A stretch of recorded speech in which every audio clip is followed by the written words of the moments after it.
विद्यार्थी मैत्रिणींनो, आज आपण अंतर्लिखित कोन बघणार आहोत.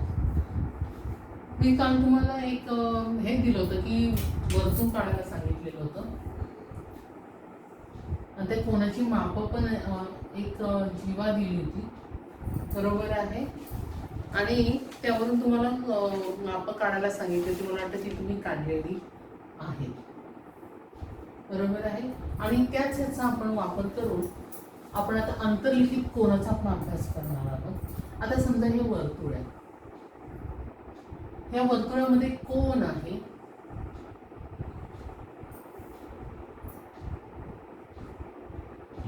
पी डी क्यू, आणि हा पी डी कोन म्हणजे डी हा बिंदू हा वर्तुळावर आहे आणि कोन वर्तुळाला दोन बिंदूमध्ये छेदतात, तो म्हणजे ए आणि बी. त्या दोन बिंदूमध्ये हा कोन छेदत आहे, बरोबर आहे. मग हा जो कोन आहे, ह्या कोनाला ह्या कंसाने ए डी बी ह्या कंसाने अंतर्लिखित केलेलं असं म्हणतात. म्हणजे हा जो कंस आहे, ह्या कंसाने ह्या कोनाला अंतर्लिखित केलेला आहे असं म्हणतात. म्हणजे कसं लिहायचं तर कोन ए डी बी हा कंस ए डी बी नी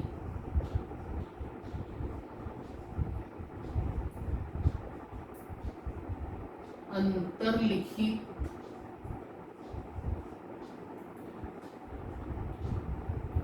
केलेला कोन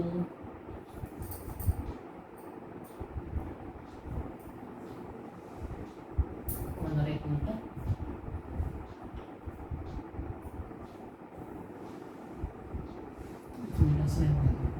कोन एडीबी हा कंस एडीबी मध्ये अंतर्लिखित आहे.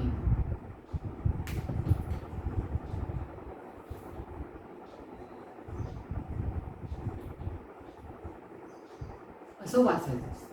अंतर्लिखित म्हणजे काय की हा जो कोन ए डी बी हा आहे, हा कंस ए डी बी मध्ये अंतर्लिखित आहे, म्हणजे त्याच्या आतमध्ये आहे.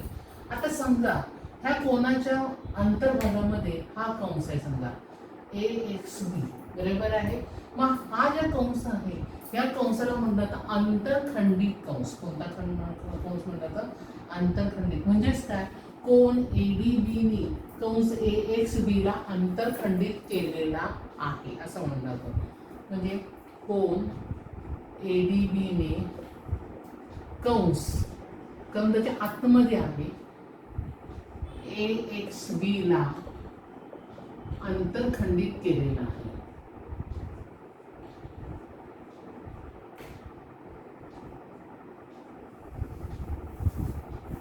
लक्षात आलं? अंतर्लिखित आणि आंतरखंडित म्हणजे कंस ए डी बी हा ला म्हणजे कोन ए डी बी हा कंस ए डी बी मध्ये अंतर्लिखित आहे. म्हणजे त्याच्या बाहेरून असेल त्याला अंतर्लिखित असं म्हटलं जातं, आणि आतमध्ये असेल त्याला काय म्हटलं जातं? अंतरखंडित असं म्हटलं जातं.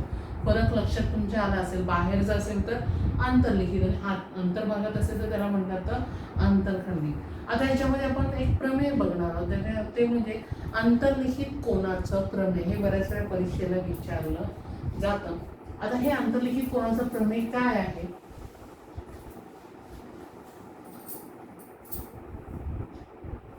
वर्तुळाच्या अंतर्लिखित केलेल्या कोनाचे माप, तर मी शॉर्टकट मध्ये वर्तुळाच्या अंतर्लिखित केलेल्या कोनाचे माप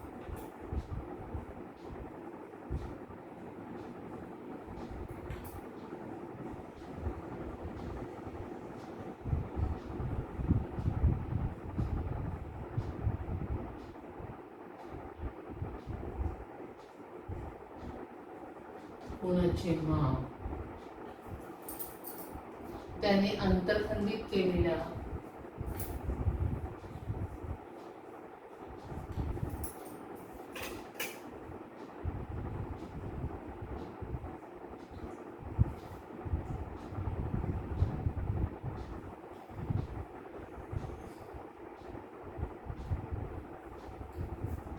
कंसाच्या मापाच्या निम्मे असते.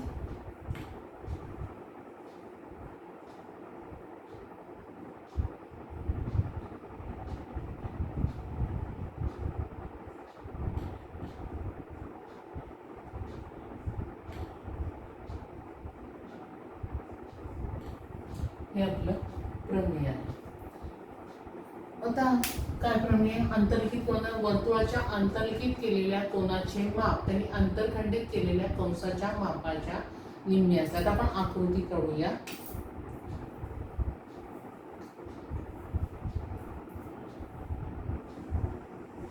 हा वर्तुळ आहे.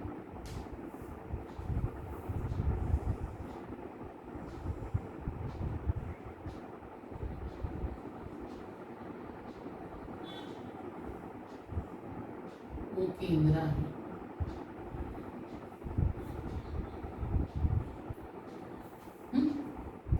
मग आपण पक्ष घेऊया.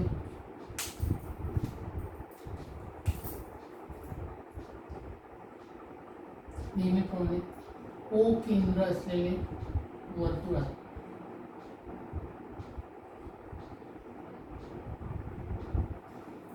अंतर्लिखित केलेले कोन, कोणता अंतर्लिखित कोन केलेला कोन आहे? कोन BAC, बरोबर आहे. म्हणजे कोन BAC हा कंस BAC हा जो कंस आहे तो कोण आहे? हा कोन BAC मध्ये अंतर्लिखित कोन BAC हा कंस कुठला? BAC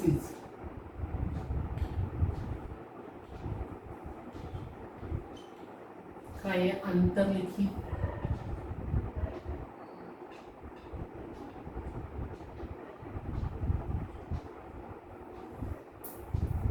अंतर्लिखित आहे, बरोबर. तसंच त्यांनी अंतरखंडित केलेले कंस आहे, बरोबर आहे. तसेच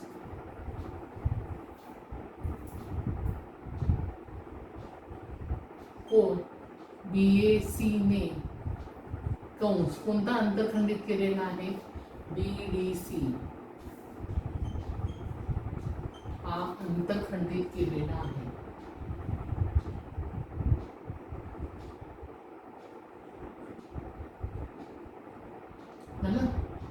पक्ष झाला. मग आता आपण साध्य काय साध्य आहे? अंतर्लिखित केलेल्या कोनाचे माप, म्हणजे अंतर्लिखित केलेला कोन कोणता? माप कोन BAC हे त्यांनी अंतरखंडित केलेल्या कोनाच्या मापाच्या निम्म आहे. निम्म म्हणजे कसा? अर्धा. 1/2 माप कंस त्याने अंतरखंडित केलेला कंस कोणता आहे? BDC हे आपल्याला सिद्ध करायचं आहे. आता आपण एक रचना करूया. रचना मी काय केली?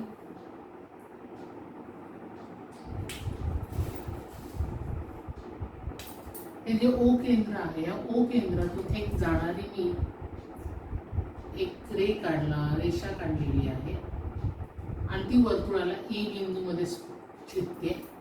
त्यानंतर मी OC काढलेला आहे, बरोबर आहे. हे दोन मी रचना केलेल्या आहे. आता वर्तुळ केंद्रातून जाणारी रेषा काढली की E मध्ये छेदते, तर मी ते लिहित नाही बघत रचना. तुमच्या लक्षात आपण सिद्ध डायरेक्ट घेऊया. आता ही सिद्धता लिहिताना 3 गोष्टी समजतात. आता हा जो अंतर्लिखित केलेला कोन आणि वर्तुळ केंद्रासमोर 3 गोष्टी समजतात. म्हणजे एक म्हणजे हा जो वर्तुळ केंद्र आहे हा कोनावर आहे, किंवा तो कोनाच्या अंतर्गत आहे, किंवा तो कोनाच्या बाह्य भागात आहे. म्हणजे वर्तुळ केंद्र वर्तुळामध्ये कुठे आहे? कोनाच्या आतमध्ये आहे का कोनावर आहे का कोनाच्या बाहेर आहे, बाह्य भागात आहे. तर आता आपण 2 गोष्टी आपण सध्या आता इथे अभ्यासणार आहे की वर्तुळ केंद्र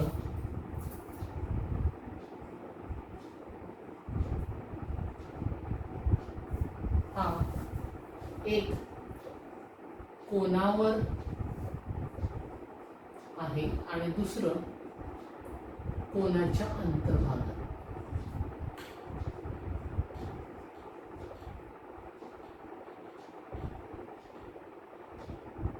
आता हा अंतर्भागातच तुम्हाला दिसतोय, बरोबर आहे. मग आता इथे नीट बघा, ही रचना केल्यामुळे हा त्रिकोण तयार झालाय OAC, बरोबर आहे. मग हा त्रिकोण OAC मध्ये येऊ आपण.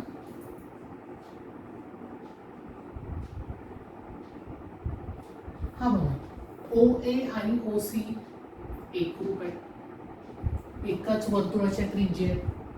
म्हणून आपण OA एकरूप ओसी, एकाच वर्तुळाची त्रिज्या. बरोबर. मग जर तो त्रिकोण कोणता तयार झाला मला सांगा. दोन बाजू जर समान असेल तर त्रिकोणाला कोणता म्हटलं तर समद्विभुज त्रिकोण. आणि समद्विभुज त्रिकोणाच्या प्रमेयानुसार त्यांच्या पायालगतचे कोण कसे असणार आहेत, एकरूप असणार. समजा त्याचा पायालगतचा कोण मी मानला x अंश आणि हा पण मानला मी x अंश. बरोबर आहे. पायालगतचा कोण x अंश हे मी मानलेला आहे.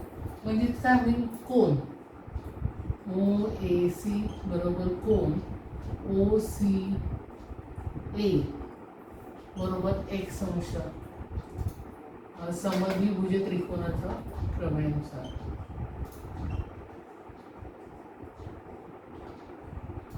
x अंश मी मानला. बरोबर आहे. मग आता मानल्यानंतर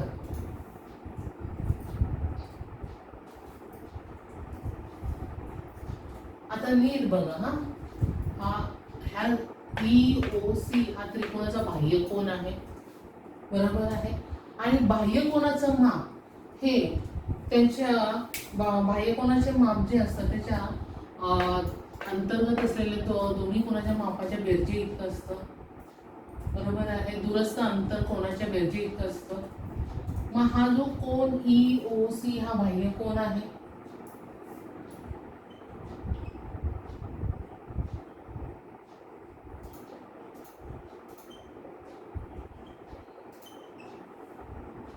जर तो बाह्य कोन असेल तर त्याचं माप किती येईल EOCचं, त्याच्या दूरस्थ अंतर कोनाच्या बेरजे इतकं असतं. म्हणजे ह्याचं जे माप आहे या दोघांच्या बेरजे इतकं असणार आहे. म्हणजे याचं माप किती आलं 2x अंश. बरोबर आहे. आणि तसं बघितलं तर हा EOC जो आहे हा केंद्रीय कोन आहे. आणि केंद्रीय कोनाचं माप कोणा इतकं असतं, त्याच्या लघु कोनचं इतकं असतं. म्हणजे ECचं माप पण किती आहे 2x अंश.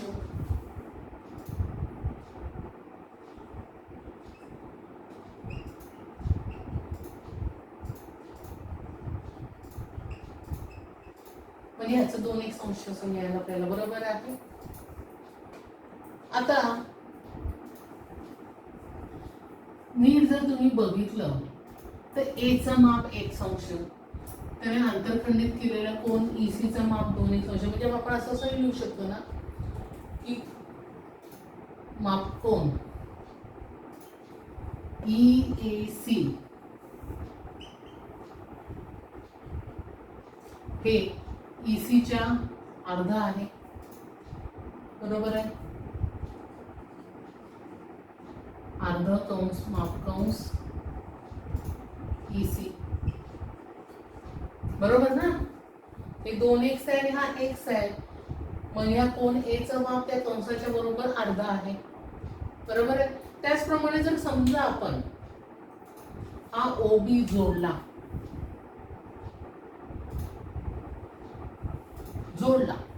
तर त्याचप्रमाणे आपल्याला हे पण म्हणता येईल की त्याप्रमाणे काय होईल की माप कोन BAA बरोबर 1/2 माप कंस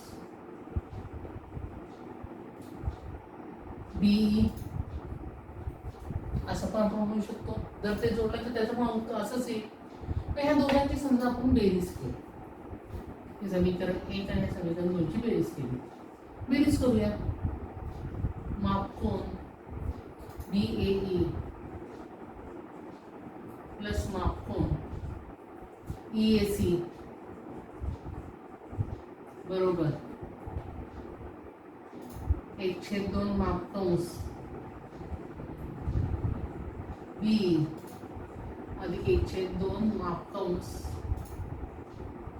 काय EC. बघा दोघांची बेरीज केली. मग मला सांगा आता BAE आणि EAC म्हणजे दोन्ही मिळून काय तयार होईल EAC माप कोन BAC. बरोबर आहे. मग हा 1/2 आपण बाहेर काढला. मग कंस B अधिक कंस EC मिळून काय झाला BDC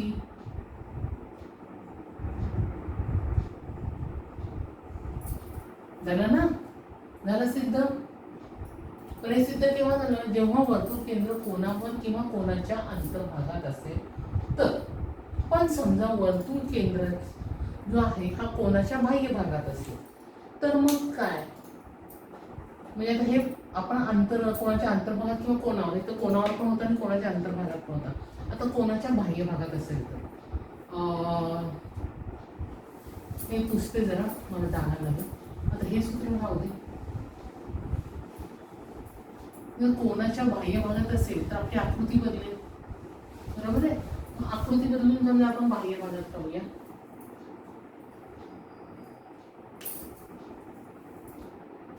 हे वर्तुळ आहे,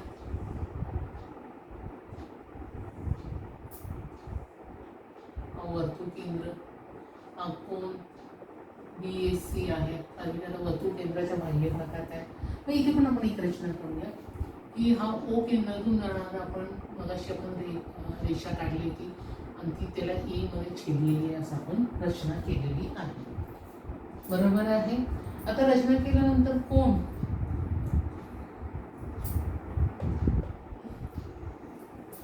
BACचं जर माप काढायचं असेल आपल्याला, कोण BACचं जर माप काढायचं असेल तर कोण BAE वजा कोण CAEचं माप करावं लागेल, बरोबर आहे ना. मी काय म्हणते, पहिले इथे ना वर्तुळ केंद्र हा कोनाच्या बाह्य भागात,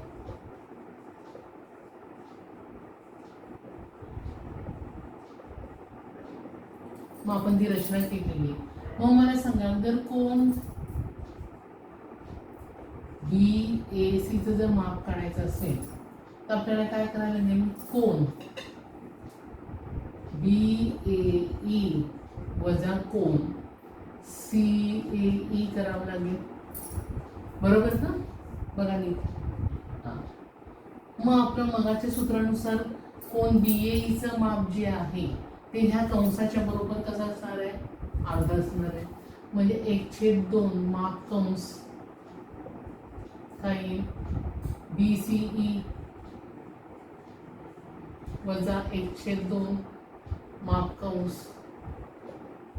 आता CAE हा कंस कोणता येईल, C, कंसाच्या बरोबर अर्धा असेल. मग आपण हा बाहेर काढला, मग उरलं काय, माप कंस BCE वजा माप कंस C. मग BC मधून C गेलं तर उरलं काय, BC उरलं.